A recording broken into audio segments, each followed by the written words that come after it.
Okay, let's take a look at our learning target and success criteria for the day. If you guys wouldn't mind using the chat feature to share something that you notice or wonder. Yay. So student to teacher feedback, excited to get feedback from students, creating a plan to get feedback. Notice we're going to be asking our students for feedback in this online learning process. Excited for student to teacher feedback. Nervous to get feedback in an area I'm not comfortable with. Absolutely, Heather. It wants us to keep our academic champions back to back. So make sure that we are really focusing in on what's working for our students and what's not. But now with times have changed, I think it's important that we do get some feedback on how it's working for them online, but also think about next year. Polis said yesterday it's optimistic that we'll be able to go back to school in the fall, and I know that we're all hoping and planning for that and wanting that. So make sure you ask some questions about your classroom processes and instruction as well, because we really want to take this learning and make it at the absolute best we can be for kids next year too. Okay, so keep in mind both environments that we might be living in come fall, like what's working. Let's finish out the year, so we'll have 4 weeks of online instruction. So think about that, but then also think, what feedback do you want to know for next year when we get back into the classroom? Okay. Just checking the chats. Shaver said, feedback from kids that is honest and not just rah-rah. Feedback where they feel they can really what's on their mind. Yeah, this using our online tools might give them the autonomy to tell us a little bit more what they're feeling versus if we were asking them in person. Okay, so in our opening, there's a little quote right here that says, an inability to follow feedback is an inability to allow yourself personal growth. So just connect with that for a minute. If anybody wants to share out something that particular quote makes them feel, go ahead. If not, just really connect with it. All right. For our professional learning agreements, Heather said, this is truly the way to get better. Students are the ones that matter. Absolutely. Okay, so our professional learning agreements have not changed, but just hold yourself accountable to those during this next 45 minutes. And then remember, our core values are togetherness, growth, and integrity. And our big picture, our why, we know it works, okay? So let's get that feedback and let's together believe that every student is capable of success.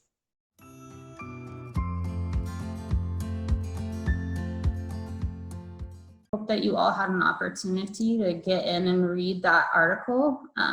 I found it pretty easy read. The author has some valid but yet funny points in there. So what I'd like us to do is just take 5 minutes to reconnect with that article and be ready to share your compass points with your breakout group. Okay, so if you weren't able to do the protocol yet, but you read the article, let's make sure that we get our thoughts in so that we can share it with our group. So remember, you're looking for something in the east, which means excites you. You're looking for something in the west, maybe something that you find worrisome. Something in the north is needs. What do you need to know more about? And then south is your steps. What is your next step? Okay, so I'm just going to give us 5 minutes, and I'll set up the breakout rooms during those 5 minutes, and then I'll just assign you guys those, and I will let you know. Okay, take 5 minutes, reconnect. Okay, I'm going to invite you guys to those breakout rooms, and I would like you to discuss those 4 compass points. And then when we come back together, if someone from each group could share a different compass point, that would be great. Okay, so just keep that in mind as you work. So we'll see you guys back in 8 minutes. All right, yay. All right, if a group would want to share, what is something that they talked about that excites them? Thanks, Madison. So we kind of just talked about how we're just excited to have this opportunity to get feedback from the kids on like this experience just in general.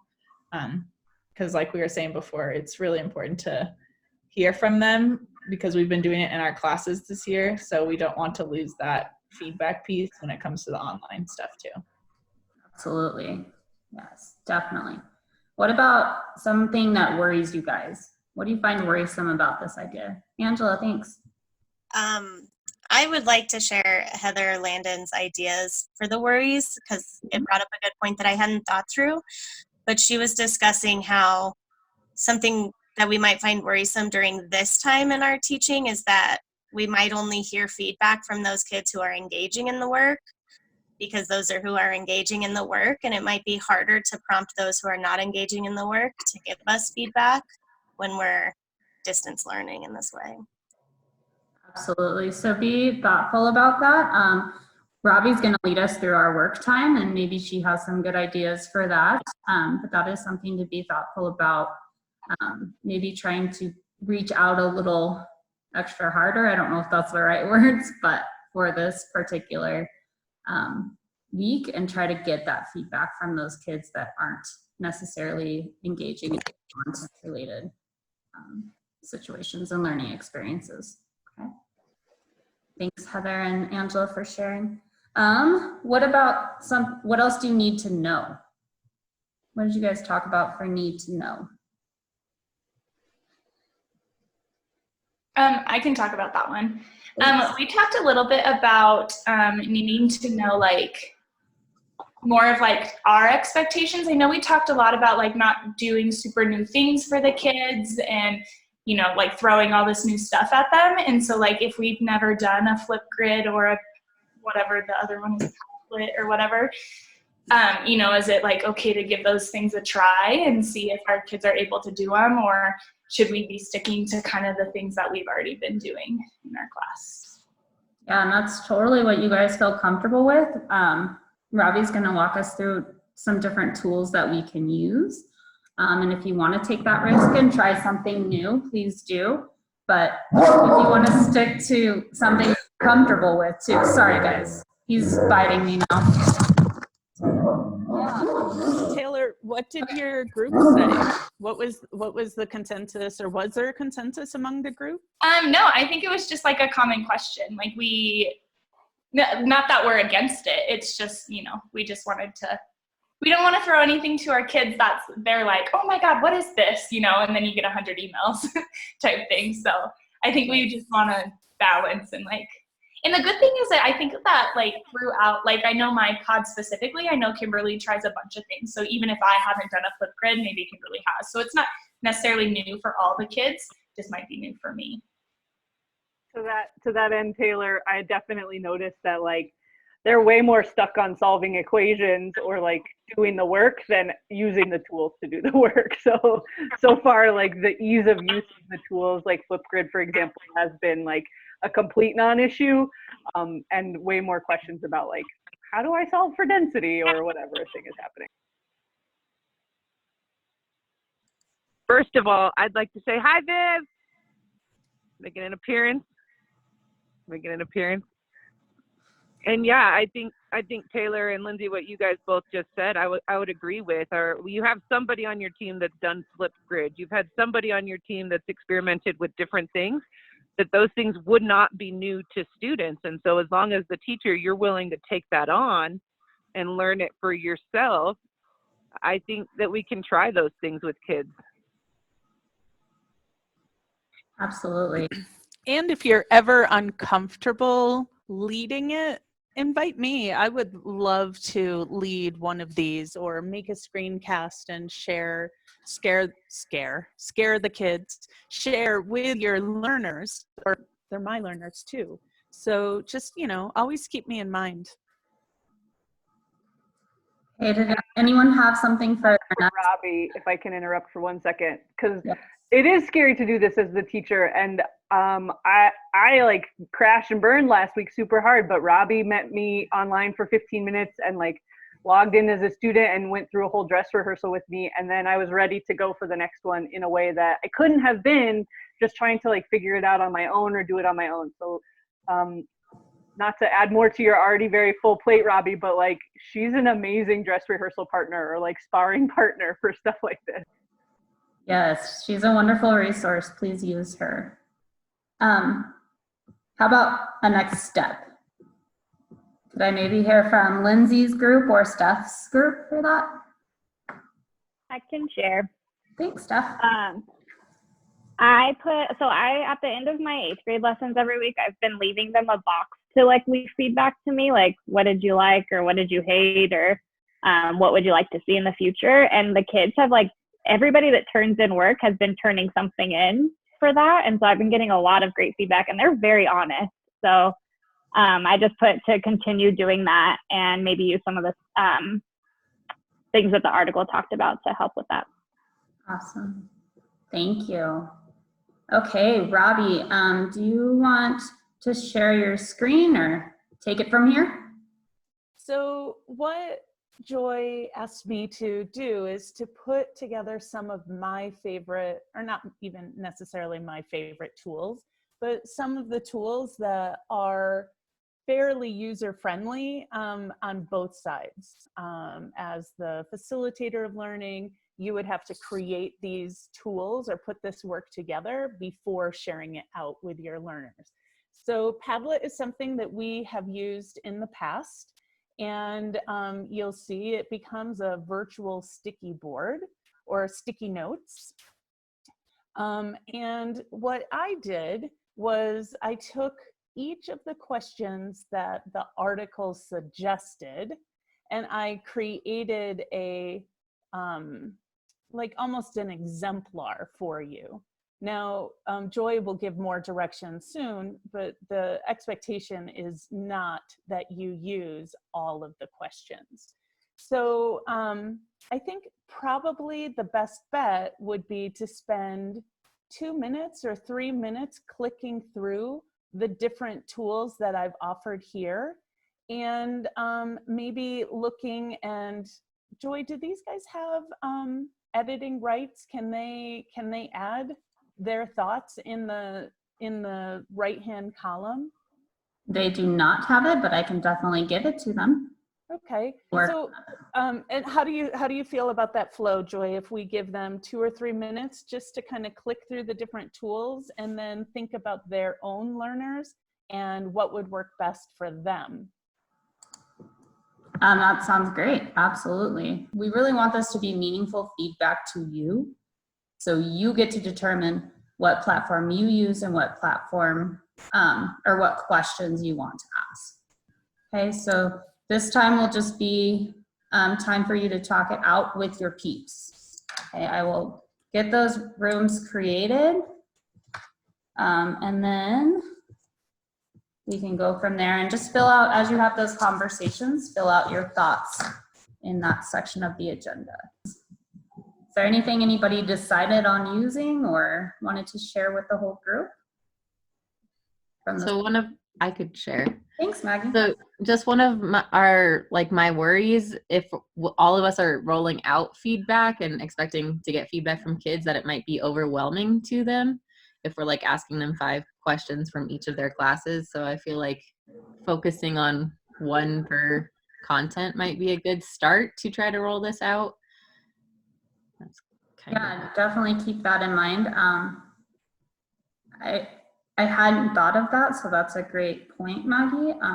My hope is that they are hungry to give us feedback, as they usually are, that they won't feel overwhelmed, but I don't know. That's definitely something to keep in mind, and like we can touch base throughout the week too, to see how it's going and what you're getting from kids. Did anyone else think of that and worry about that as well? I just hope that they're so hungry to give it to us that they'll engage with it. We know like they love student panel days.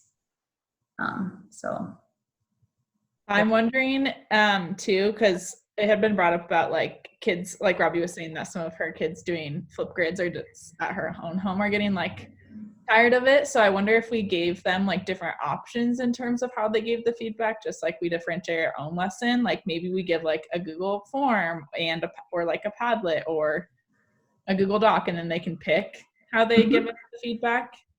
I love Yeah, and maybe like Maggie said, like maybe it's just a couple questions, like maybe like 2 questions or something to start, and then we do different questions each week. So then by the end of this month, we have all the feedback we'd want before going into next year. I love that. That's a great idea, Madison. Give them options. Yeah, Taylor. To kind of go off Madison's, I think it's like a really good time for us to kind of work as a pod. For that reason too, of like, I don't want to give a Flipgrid if Kimberly's giving a Flipgrid and Madison's giving a Flipgrid. And so I think like communicating as our team, and maybe even like, we're all going to try this or whatever, you know? And so I think it's like a really good opportunity for us to like even grow with our team in that sense, and not just like with us, just with the kids. And I think it's going to be really neat, like having like someone like Kimberly show me how to use a Flipgrid or whatever. So I think it's just like, I'm just excited because it's more than just like getting feedback from the kids. I think there's like so much more opportunity for us to like talk with our coworkers and learn from them on all of this. I love that. Lindsay, did you want to add to that? Yeah, I was wanting to respond to the idea of like feedback fatigue, and I think that that's a really important thing to sort of be thoughtful about and mindful about. But I think that I would also push us to think about feedback in kind of 2 buckets. One can be like the bucket that might actually be causing a little bit of fatigue, and that's like asking for very detailed, very thoughtful, very like in-depth feedback about sort of strategic things. And I think that there's another bucket that we can really push hard on and make progress on without causing that fatigue, and that's like more tactical feedback. Like, did you get stuck on the homework? Yes or no? Where did you get stuck? Like, did you use the video that I provided you? Yes or no? Like, those yes or no kind of answers can really help us to develop better like tools for kids to be using and better supports for them in a way that isn't necessarily like asking them to be really thoughtful and in-depth about answers, but can still provide us really actionable insights. So I would challenge us to sort of like bucket it a little bit and still push hard on the things that are a little lower lift for kids, but actually cause us an opportunity to really improve our practices. Yeah, that's a great point, Lindsay. Thanks for bringing that up. And you can blend the 2 together, right? So you can have some that are more yes or no questions, and maybe one deeper one that they can respond to in words too. So think about that. And I appreciate that you guys are thinking about this and processing through it and using one another. I think it's a great way to collaborate and really get better for our kids. Okay, so for our closure today, I would love it. Oh, and please, I'm going to process through this, but right now I'm going to ask you guys to bring evidence of the feedback to PL next week.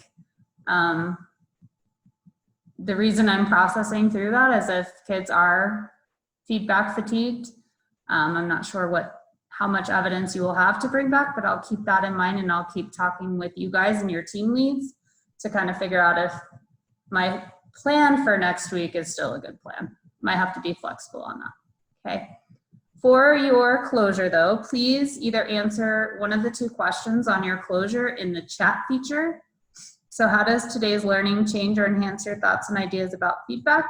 And then how will you use this learning to intentionally plan for feedback? So just choose one of those to respond to. Make sure you take a minute to read back through those of your colleagues and your friends.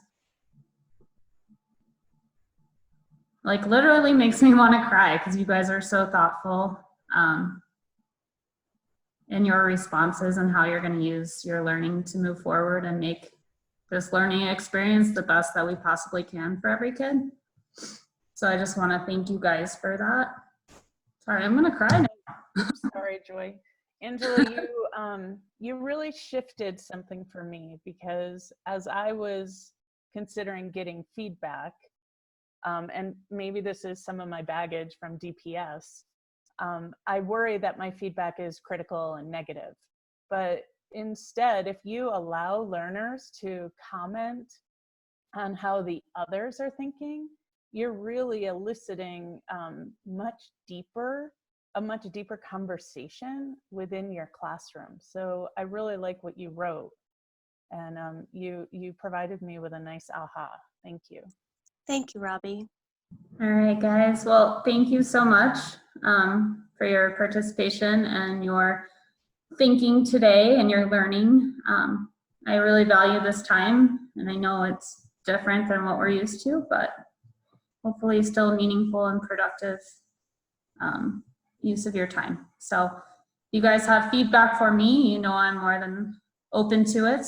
Just let me know what we can change or do better to make this time together meaningful.